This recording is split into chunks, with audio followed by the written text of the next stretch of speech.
First ever factory outlet Mukunda jewellers ఇప్పుడు చందానగర్ లో April 19న గొప్ప ప్రారంభం. విమెన్ పట్ల సెక్షువల్ హెరాస్మెంట్స్ ఈ రోజుల్లో ఎంత కామన్ అయిపోయాయంటే రీసెంట్ స్టాటిస్టికల్ డేటా మనకి వచ్చిన దాని ప్రకారం 6500 కేసెస్ మాత్రమే రిపోర్ట్ అయ్యాయి. 80 to 83% of the working women ఒప్పుకున్నారు ఎస్ మేము సెక్షువల్ హెరాస్మెంట్ ఫేస్ చేశాము అని. Sexual harassment is not only for women అండి, ఇక్కడ మెన్కి కూడా అవుతుంది. ఇప్పుడు ఫర్ ఎగ్జాంపుల్ సింగిల్ ఉమెన్ ఉంటారు, వాళ్ళు ఎక్కువ ఫేస్ చేస్తారు ఇట్లాంటివి.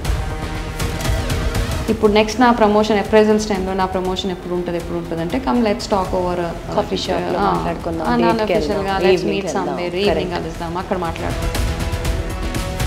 మోస్ట్ ఆఫ్ ది కేసెస్ ఏంటంటే ఇంట్లో మీరు అన్నట్టుగా మన బ్రాటప్ ఏదైతే ఉందో ఇంట్లో వెళ్ళి చెప్పుకుంటే ఫస్ట్ మనకే తిట్లు పడతాయి. నువ్వు ఎట్లాంటి డ్రెస్ వేసుకున్నావు, నువ్వు ఏ టైంలో వెళ్తున్నావు, మానేసే ఆఫీసు, ఇవన్నీ ఇంత కష్టపడి ఇన్నేళ్ళు చదివి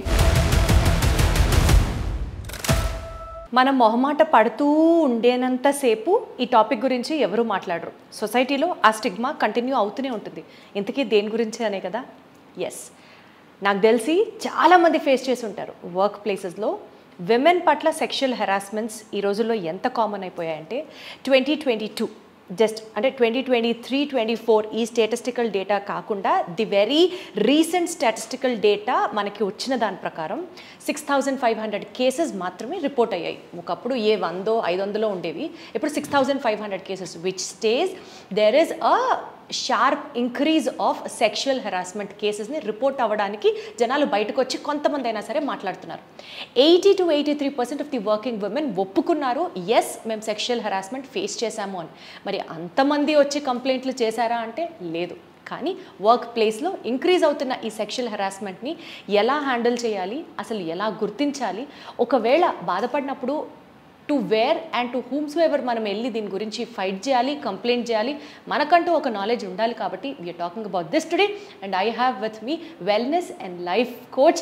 ఇంకా నేను ఆవిడ ప్రొఫైల్ గురించి చెప్పుకుంటూ పోతే కామా పెట్టుకుంటూ వెళ్ళాలి. But related to this particular subject 20 years of corporate work experience ఉన్న వనజ రామశెట్టి గారు మనతో ఉన్నారు ఈరోజు. హలో వనజ గారు, ఎలా ఉన్నారు? Absolutely great, wonderful, thank you so much. Sexual harassment is a subject which has been very less spoken about. Correct. అది చెప్తే పక్కనోడు ఏమన్నా అనుకుంటారో, లేకపోతే మనల్ని ఎక్కడ జడ్జ్ చేస్తారో అన్న ఒక హిండరెన్స్ వల్ల people just don't talk about it. దాని అర్థం అది లేదు అని కాదు. స్టాటిస్టికల్ డేటా ప్రకారం సంవత్సరం సెక్షువల్లీ హెరాస్మెంట్ కేసెస్ పెరుగుతూనే ఉన్నాయి. చెప్పినప్పుడు ఈ స్టాటిస్టిక్స్ ఏవైతే ఉన్నాయో 6400 is not even 0.1%. Correct.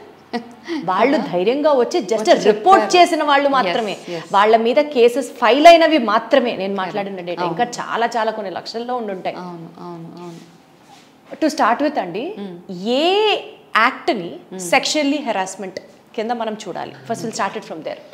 First of all ఏంటంటే ఒక సెక్షువల్ హెరాస్మెంట్ అంటే ఇప్పుడు రీసెంట్గా ఒకటి కోర్టు నుంచి కూడా ఒకటి వచ్చింది కదా, after 11 o'clock in the night ఎవరు అమ్మాయిలకి కాల్ చేసినా ఆ అమ్మాయి వెళ్ళి కంప్లైంట్ చేయొచ్చు. ఇది ఇండీసెంట్ బిహేవియర్ అని. అంటే ఆఫీస్ నుంచి కాల్స్ వెళ్తే కనుక it is after 11 PM and that is one thing. Second thing ఏంటంటే ఎవరైనా కానివ్వండి, ఇప్పుడు నార్మల్ కాంప్లిమెంట్స్ ఓకే, మనకి యూఆర్ లుకింగ్ గుడ్ వరకు okay.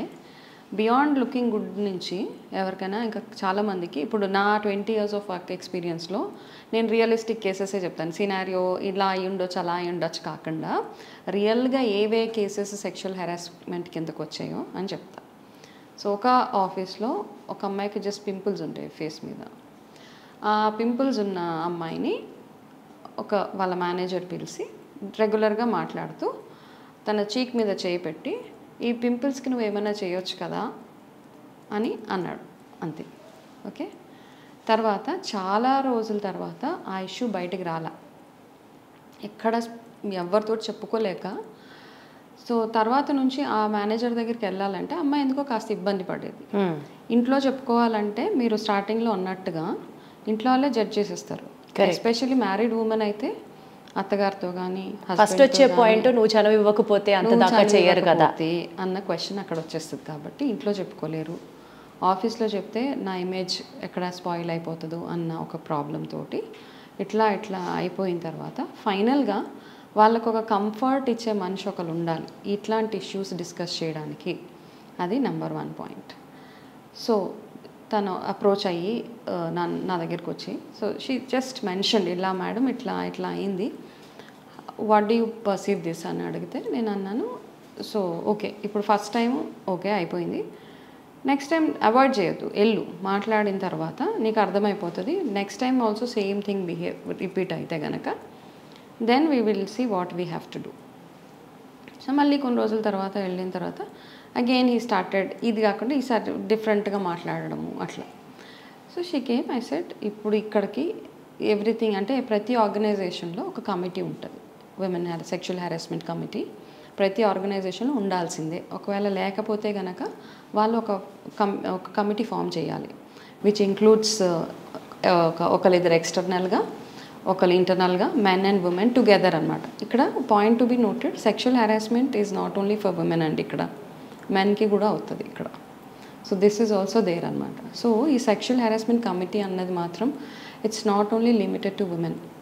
Okay any person can have this sexually harass the opposite gender. Opposite gender. So కొంతమంది ఆడవాళ్ళు ఎమోషనల్గా blackmail చేసిన ఇష్యూస్ కూడా ఉన్నాయన్నమాట, ఇట్లాంటివన్నీ ఉన్నాయి. కాబట్టి సో ఆ కమిటీ ఉందా లేదా అని ఫస్ట్ మనం ఎంక్వైరీ చేసుకోవాలి ఆఫీస్లో. Second person to be approached is obviously your first manager, line manager.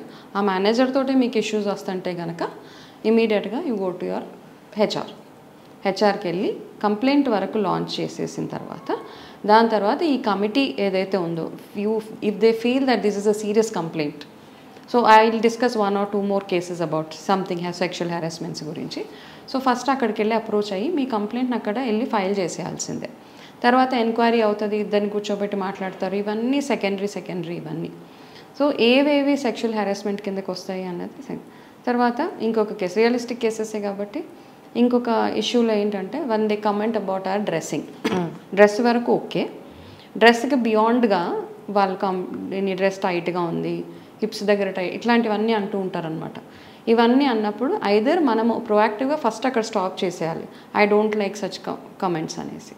మనం అది చెప్పనప్పుడు మన దగ్గర ఎక్కడంటే మనం కరెక్షన్ ఆడవాళ్ళు ఎక్కడ కరెక్షన్ చేసుకోవాలంటే ఇలాంటి కమెంట్స్ నాకు సున్నితంగా తిరస్కరించడం కూడా నేర్చుకోవాలి. అంతే thank you so much for your compliment, కానీ I think this is not me అనేసి అక్కడికక్కడ ఫుల్ స్టాప్ పెట్టేస్తే వాళ్ళకు ఒక మెసేజ్ పాస్ చేస్తాం మనం ఏంటి అంటే ఈ అమ్మాయి ఇట్లాంటి కాంప్లిమెంట్స్ని షీ విల్ నాట్ యాక్సెప్ట్ అని. అసలు the best thing is there is no need to give compliments to anybody with in women. It's fine అనిపిస్తుంది నాకు, ఎందుకంటే ఇట్లాంటి ప్రాబ్లమ్స్ నుంచి బయటపడాలి అంటే మనకు తెలియదు ఎప్పుడు to be on a safer side. ఆడపిల్లలకి కామెంట్స్ ఇవ్వక్కర్లేదు, యూసే ఓకే హాయ్ బాయ్ వరకు ఓకే, దాన్ని మించి మనం వెళ్ళి నీ కళ్ళు బాగున్నాయి, నీ ముక్కు బాగుంది, నీ టెక్స్చర్ బాగుంది ఇవన్నీ అసలు అనాల్సిన అవసరమే లేదు. అక్కడ ఏది ఎప్పుడు ఎట్లా మీ వరకు వచ్చేస్తుందో మనకు నిజంగా తెలియదు అట్లా. సో రెండో కేసు ఏంటి అంటే చాలా సీనియర్, చాలా పెద్ద మనిషి, ఆల్మోస్ట్ పాన్ ఇండియా హ్యాండిల్ చేసే అంత మనిషి ఒక చిన్న ఇష్యూ వల్ల he is asked to leave the company అనమాట. ఎందుకు అంటే తన సబార్డినేట్ చాలా లో లెవెల్ స్టేట్మెంట్, లో అంటే చాలా అతనికంటే ఒక 5-6 లెవెల్స్ కింద ఉన్న అమ్మాయిని తను ఏదో మెసేజ్ చేస్తే నీ డిస్ప్లే పిక్చర్ పెట్టి ఉంటే వాట్సాప్ స్టేటస్కి చాలా బ్యూటిఫుల్గా అనిపిస్తుంది అన్న ఒక్క దాని మీద he was sacked from the organisation అనమాట. సో వాళ్ళకి అది సెక్షువల్ హెరాస్మెంట్ అనిపించకపోవచ్చు, మనం ఎట్లా పర్సీవ్ చేస్తామో దాని మీద ఇవన్నీ డిపెండ్ అయి ఉంటాయి. సో ఎనీ టైం ఆడపిల్లల డ్రెస్సింగ్ మీద కామెంట్ చేయడం కానీ, వాళ్ళ పర్సనల్ ఇన్ఫర్మేషన్ ఎక్కువగా అడగడం కానీ, అదే పనిగా వాళ్ళని చూడడం కానీ, ఇవన్నీ కమ్స్ అండర్ సెక్షువల్ హెరాస్మెంట్. కొన్నిసార్లు అంటే మన పర్సీవింగ్ ఎలా ఉంది అన్నది పక్కన పెడితే కొంతమంది నిజంగా సెక్షువల్గా హెరాస్మెంట్కి గురైన వారి గురించి మాట్లాడితే జనరలీ ఏమేం బేరియర్స్ ఉంటాయండి వాళ్ళని వెళ్ళి రిపోర్ట్ చేయకుండా ఉండడానికి? ఒకటి, వాళ్ళని వాళ్ళు జడ్జ్ చేస్తారు. రెండు, maybe because of our cultural brought up or మన ఫ్యామిలీ బ్యాక్డ్రాప్, ఏది ఎలా జరిగినా అమ్మాయిదే తప్పు అన్న భావన నుంచే will start scrutinising the facts. అంతే, ఈ మైండ్ సెట్ ఒకటి మారాలి. ఇవి కాకుండా ఇంకా ఎలాంటి బ్యారియర్స్ ఉంటాయి? ఇప్పుడు ఫర్ ఎగ్జాంపుల్ సింగిల్ ఉమెన్ ఉంటారు, వాళ్ళు ఎక్కువ ఫేస్ చేస్తారు ఇట్లాంటివి. సో వాళ్ళు బయటికి వెళ్ళి చెప్పాలంటే మళ్ళీ నన్నే జడ్జ్ చేస్తారు, నేను సింగిల్ ఉమెన్ కదా అన్న ఒక దీని మీద ఉంటుంది. కొంతమంది ఏంటంటే బ్రోకెన్ రిలేషన్స్ ఉంటాయి, లైక్ బాయ్ ఫ్రెండ్, ఇవన్నీ. అంటే ఒక్కొక్కసారి ఆర్గనైజేషన్లో మనం ఎక్కువ పర్సనల్ ఇన్ఫర్మేషన్ ఎక్కువగా షేర్ చేసేసుకున్నప్పుడు ఏమవుతుందంటే మన వీక్నెస్లు అన్నీ వాళ్ళకి తెలిసిపోయి అడ్వాన్స్మెంట్స్ కొన్ని ఉంటాయి. ఇంకొక కేసు ఎట్లా ఉంటుందంటే కెరీర్లో డెస్పరేట్గా ఉంటారు, నేను నెక్స్ట్ లెవెల్కి వెళ్ళాలి. ఆ నెక్స్ట్ లెవెల్కి వెళ్ళే ప్రాసెస్లో ఎక్కువగా వెళ్ళి మేనేజర్స్ అంటే నెక్స్ట్ లెవెల్ వాళ్ళని అడుగుతున్నప్పుడు వాళ్ళు ఏం చేస్తారంటే వీళ్ళకి ఓకే కొంచెం అడ్వాన్స్మెంట్స్ చేస్తూ ఓకే ఇలా చేస్తేనే నాకు ఈ నెక్స్ట్ లెవెల్ ప్రమోషన్ వస్తుంది అనేవి కూడా నెంబర్ అలాంటివే చాలా కేసెస్ అనమాట. ఇప్పుడు నెక్స్ట్ నా ప్రమోషన్ అప్రైజల్స్ టైంలో నా ప్రమోషన్ ఎప్పుడు ఉంటుంది అంటే come let's talk over coffee shop లో మాట్లాడుకుందాం, ఈవినింగ్ కలుద్దాం, అక్కడ మాట్లాడుకో, ఇట్లాంటివన్నా. ఇవి ఒప్పుకోకపోతే అప్రైజల్ లో వాళ్ళకి ఏమన్నా దాని ఇంపాక్ట్ పడుతుంది, అది ఒక భయం ఉంటుంది. మేబీ ఆ అమ్మాయి ఒక్కటే బ్రెడ్ అర్నింగ్ ఉండొచ్చు ఇంట్లో, she must be the bread winner of the house. So అట్లాంటి టెన్షన్స్ ఎక్కువగా ఉంటాయి. మోస్ట్ ఆఫ్ ది కేసెస్ ఏంటంటే ఇంట్లో మీరు అన్నట్టుగా మన బ్రాటప్ ఏదైతే ఉందో ఇంట్లో వెళ్ళి చెప్పుకుంటే ఫస్ట్ మనకే తిట్లు పడతాయి. నువ్వు ఎలాంటి డ్రెస్ వేసుకున్నావు, నువ్వు ఏ టైంలో వెళ్తున్నావు, మానేసే ఆఫీసు, ఇవన్నీ ఇంత కష్టపడి ఇన్నేళ్ళు చదివి నేను ఒక 20 ఏళ్ళు చదువుకొని జాబ్ తెచ్చుకున్నాక ఇంట్లో ఈ చిన్న దానికోసం ఇంట్లో వాళ్ళని జాబ్ ఆపేయమని చెప్తున్నారు. సో ఇవన్నిటి వల్ల ఆడవాళ్ళకు ఉన్న నార్మల్ ప్రాబ్లమే ఈ సెక్షువల్ హెరాస్మెంట్ పక్కన పెట్టేస్తే అన్నిటినీ సప్రెస్ చేసి భరిస్తూ అన్నీ అనమాట. బయటికి నవ్వు ఉంటూనే అన్నీ సప్రెస్ చేస్తారు. హస్బెండ్ ఏమైనా భరిస్తారు, ఇన్లాస్, స్టూడెంట్స్, ఎనీ వేరే ఆఫీస్లో ఏదన్నా అన్నా అన్నీ భరించుకుంటూ వాళ్ళు ఉంటారు. కాబట్టి కానీ ఇట్లాంటి ఇష్యూస్ ఏంటంటే ఓపెన్ అప్ అవ్వాల్సిందే. లార్జర్ ఫోరంలో కాకపోయినా ఇప్పుడు మనం ఏదైతే డిస్కస్ చేసుకున్నామో ఒక కమిటీ, ఒక HR. యాక్చువల్లీ కార్పొరేట్స్లో there is something called as పార్షియస్ mandate, wherein which every corporate company should handle a legal cell which deals with certain problems. Of course, yes. కానీ నా క్వశ్చన్, ఎన్ని కార్పొరేట్స్లో ఇలాంటి సెక్షువల్ హెరాస్మెంట్ సెల్స్ ఉన్నాయి, దాని గురించి report చేయాలి, ఎన్ని కార్పొరేట్స్లో ఉన్నాయి? పోనీ ఒకవేళ ఎవరైనా వెళ్ళి కంప్లైంట్ చేస్తే how are they helping the victim? విని ఊరుకోవడం పక్కన పెడితే నిజంగా ఒక పెద్ద మెజర్ తీసుకొని ఆ ఎంప్లాయీ పక్కన నిలబడి వాళ్ళకి న్యాయం జరిగిన సందర్భాలు ఏమన్నా ఉన్నాయా? ఉన్నాయి. నేను చెప్పిన 2-3 కేసెస్లో ఎవరైతే కంప్లైంట్ చేశారో, కొన్ని కేసెస్లో ఏంటంటే కావాలని చేసే కేసెస్ కూడా ఉన్నాయి ఇక్కడ. ఓకే, అట్లాంటి ఇష్యూ కూడా ఒకటి హ్యాండిల్ చేసామన్నమాట. జస్ట్ బికాజ్ ఈ అమ్మాయి ఎవరైతే ఉందో ఆ అమ్మాయి మేనేజర్కి ఇంకొక మేనేజర్కి వాళ్ళిద్దరికి ఇండిఫరెన్సెస్ ఉన్నాయి.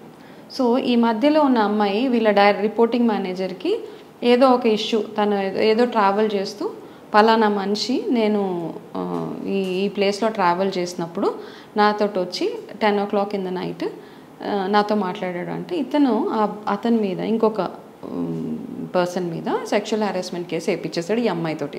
She was no way involved. పాపం తనకు అనిపించలేదు కూడా. ఇలాంటి సందర్భాలు ఉంటాయి, పాపం నిజంగా సెక్షువల్ హెరాస్మెంట్కి గురైన వాళ్ళు ఉంటారు. 2 కేసెస్ ఉంటాయి. ఈ కేసులో ఈ అమ్మాయి సాక్ అయిపోయింది. బికాస్ ఆ అమ్మాయిని రైట్ ప్రూవ్ చేయలేకపోయారు ఎవరు. తను అన్నీ ఇల్లాజికల్గా చెప్పి అంత ఏదో అంటే they was no connection. So ఈ కేసులో మాత్రం ఈ అమ్మాయితోటి సెక్షువల్ హెరాస్మెంట్ కేసు వేయించిన మేనేజర్ ఇద్దరిని సాక్ చేసేసారు. కాబట్టి రైట్ ఫారంకి వెళ్ళడము అండ్ న్యాయం డెఫినెట్గా జరుగుతుంది. అయితే ఇక్కడ గుర్తుపెట్టుకోవాల్సింది ఏంటి అంటే ఈ మెంబర్స్ ఏవైతే ఉన్నారో 5-6 మెంబర్స్ ఎవరైతే ఉన్నారో వాళ్ళు ఎంత సీక్రెసీ మెయింటైన్ చేస్తున్నారు అన్నది ఇక్కడ చాలా చాలా ఇంపార్టెంట్. ఆ సీక్రెసీ మెయింటైన్ చేయడం కూడా లాలో ఉందా అండి? That they have to maintain 100%. లేకపోతే ధైర్యం ఎలా వస్తుంది వచ్చి వాళ్ళ దగ్గర? అదే కదా, మనం ఇప్పుడు నాకు ఒక ఇష్యూ అయింది, నేను వెళ్ళి చెప్పిన 2వ రోజుకి మొత్తం ఆఫీస్ అంతా తెలిసిపోతే next there is no point. ఇంకొకరు ఎవరు వచ్చి మన దగ్గరికి ఈ హెరాస్మెంట్ గురించి మనకు చెప్పుకోరు. కాబట్టి ఓపెన్గా చెప్పుకోవడం ఫస్ట్. ఏంటంటే మీ ఫ్యామిలీ మెంబర్స్ ఎవరైతే ఉన్నారో వాళ్ళతో డిస్కస్ చేయవచ్చు. అంతే, ఈ మధ్య అందరూ అర్థం చేసుకుంటున్నారు. At least this generation is able to understand. లేదు అంటే మీ క్లోజ్ ఫ్రెండ్ ఎవరైతే ఉన్నారో వాళ్ళతో వెళ్ళి డిస్కస్ చేయొచ్చు. లేదంటే first point is your HR always.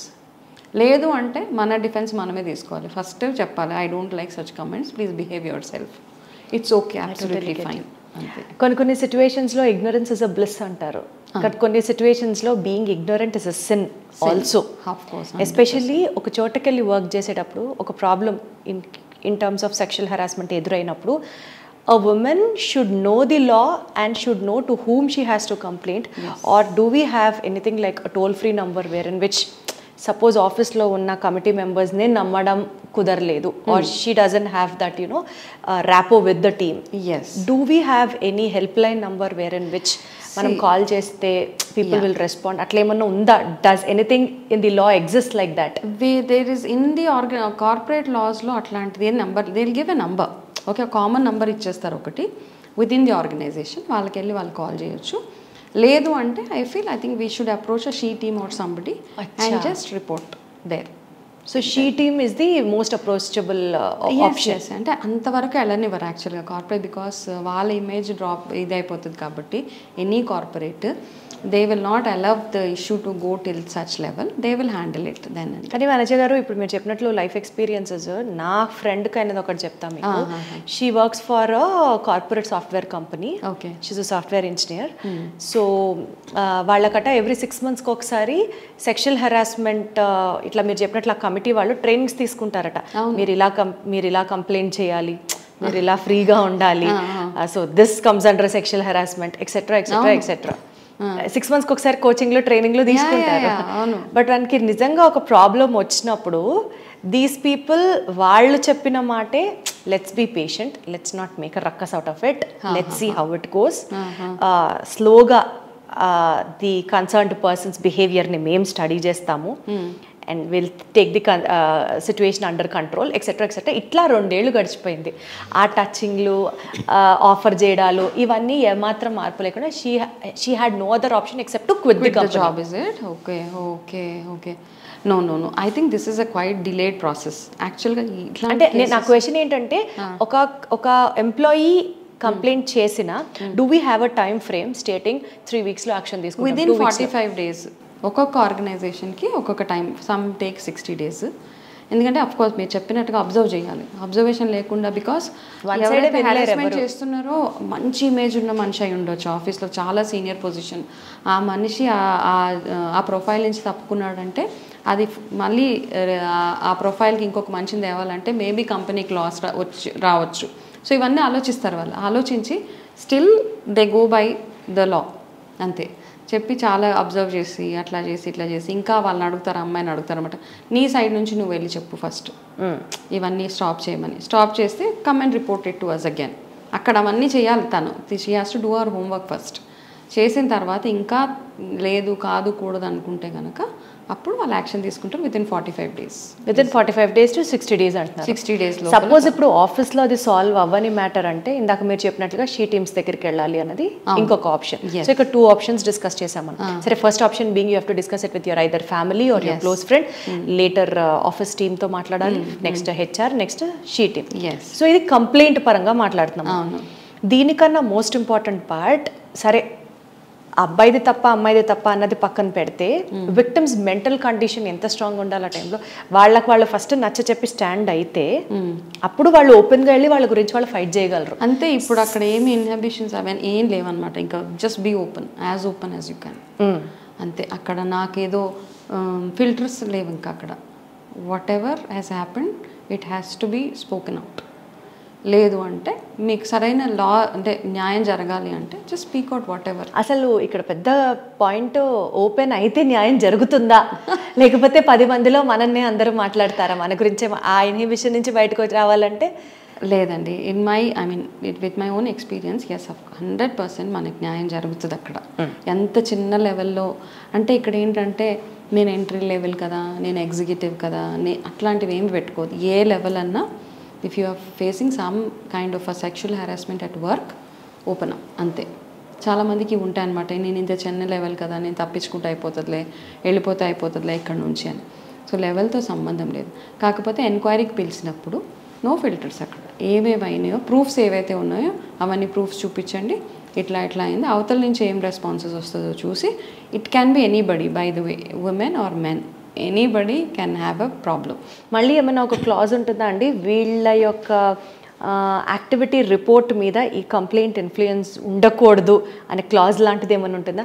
లేకపోతే గ్రడ్జ్ పెట్టుకొని మళ్ళీ వాళ్ళని ఆ జాబ్లో కంటిన్యూ చేయడానికి కానీ, వాళ్ళ అప్రైజల్స్ మీద కానీ ఎఫెక్ట్ పడడానికి ఛాన్సెస్ ఉంటాయి కదా? క్లియర్గా డిస్కషన్స్ అవుతాయి అన్నమాట. ఇప్పుడు ఇక్కడికి ఇద్దరు సారీ చెప్పేసి, ఫస్ట్ థింగ్ ఏంటంటే జాబ్లోంచి తీసేయడం is a last thing. First కూర్చోబెట్టి కౌన్సిలింగ్ ఉంటుంది ఇద్దరికి. హూ ఎవర్ ఎస్ కంప్లైంట్ వాళ్ళిద్దరికి కౌన్సిలింగ్ ఉంటుంది.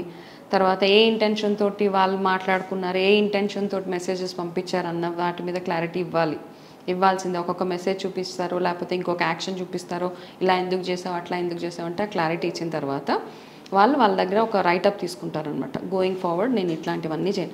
ఇంత అయిన తర్వాత కొంచెం మనకు సెల్ఫ్ రెస్పెక్ట్ అడ్డొచ్చి కొంతమంది వెళ్ళిపోతారు, కొంతమంది ఇంకా కంపల్షన్ కాబట్టి జాబ్లో కంటిన్యూ అవుతారు అంతే. సో ఇట్లా కంటిన్యూ అయ్యి కూడా హ్యాపీగా ఉన్న కేసెస్ ఉన్నాయి చాలా. Yes, right. సో కొంత క్లారిటీ నాకు మీతో మాట్లాడిన తర్వాత వచ్చింది ఏంటంటే, ఫస్ట్ ఆఫ్ ఆల్ ఓపెన్ అవ్వాలి. ఓపెన్ అవ్వకపోతే అంటే when you don't stand for yourself nobody else is going to fight your fight. So open అవ్వాలి. అండ్ ఓపెన్ అవ్వడానికి కూడా కంపెనీలో మీకు తెలియకపోవచ్చు, every corporate will have that particular cell అని అంటున్నారు. అంటే not all corporates have that. At least you have to look up to your company whether it has that particular department ఆనో. హెచ్ఆర్తో మాట్లాడడం, ఫ్యామిలీతో డిస్కస్ చేయడం, షీ టీమ్స్ని అప్రోచ్ అవ్వడం, ఇవన్నీ వర్కౌట్ అవ్వకపోతే అండ్ ఒక మ్యూచువల్ కన్సెంట్ అంటే ఆ ప్రాబ్లమ్ని రిజాల్వ్ అయిన తర్వాత మాత్రమే this issue comes out. Or అంటే వర్క్ మీద ఇన్ఫ్లుయెన్స్ ఉండదు, ఏముండదు వర్క్ మీద ఉండదు. So it is closed for that. కాబట్టి అసలు ఫస్ట్ ఓపెన్ అప్ అయ్యి మాట్లాడితే సగం ప్రాబ్లమ్ సాల్వ్ అవుతుంది అన్నది నా percentage should go up. Exactly. లోపల మీరే పెట్టుకొని మనసులో బాధపడిపోయి దాని ఇంపాక్ట్ మళ్ళీ మీ కెరియర్ మీద, మీ మెంటల్ హెల్త్ మీద ఇంత దాకా పుష్ చేసుకోకుండా better stand up for yourself, talk about you and fight for yourself. Thank you so much Anja garu. Welcome. Thank you.